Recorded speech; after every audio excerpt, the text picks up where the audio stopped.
సూర్య ఇంటికి రావటంతో శరత్చంద్ర కూర్చో సూర్య, ఏంటో ముఖ్యమైన విషయం మాట్లాడాలన్నావు, ఏంటో చెప్పు అని అడుగుతూ ఉంటాడు. కేపీ, మీరా, అపూర్వ, చెర్రి మాత్రమే అక్కడ ఉంటారు. భూమిని నాకిచ్చి పెళ్లి చేయండి సార్ అని సూర్య అడగటంతో శరత్చంద్ర షాకింగ్గా వింటూ ఉంటాడు. మీకేం అభ్యంతరం లేదు కదా సార్? భూమిని నేను పెళ్లి చేసుకుంటాను, ప్రాణానికి ప్రాణంగా చూసుకుంటాను, భూమిని నేను ఇష్టపడుతున్నాను అని సూర్య చెప్తాడు. నాకు ఎలాంటి అభ్యంతరం లేదు అని శరత్చంద్ర చెప్పగానే కేపీ చాలా కోపంగా, ఈ పెళ్లికి మీరందరూ ఒప్పుకోవచ్చు, కానీ భూమి ఒప్పుకోవాలి కదా, భూమి ఒప్పుకోను కాక ఒప్పుకోదు అని అరిచి చెప్తూ ఉంటాడు. అయితే భూమిని పిలిచి అడుగుదాము, ఒక పని అయిపోతుంది అంతే కదా అని అపూర్వ అంటుంది. అవును, అదే పని చేస్తాము అమ్మ, భూమి ఇలా రా అని శరత్చంద్ర పిలవగానే మెట్లు దిగి భూమి వస్తూ ఉంటుంది.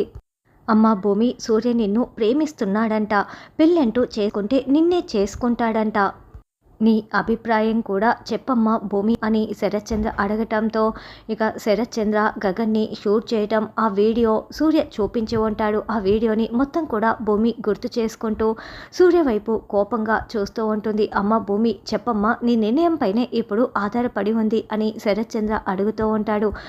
వాళ్ళ నాన్నని కాపాడుకోవటం కోసం ఈ భూమికి వేరే ఆప్షనే లేదు, ఖచ్చితంగా ఈ పెళ్లి చేసుకుంటానని చెప్పే తీరుతుంది అని అపూర్వ అనుకుంటూ ఉంటుంది. భూమి ఏదైనా ట్విస్ట్ పెడుతుందా, ఒప్పుకుంటుందా అన్నది రానున్న ఎపిసోడ్లో తెలుసుకుందాం.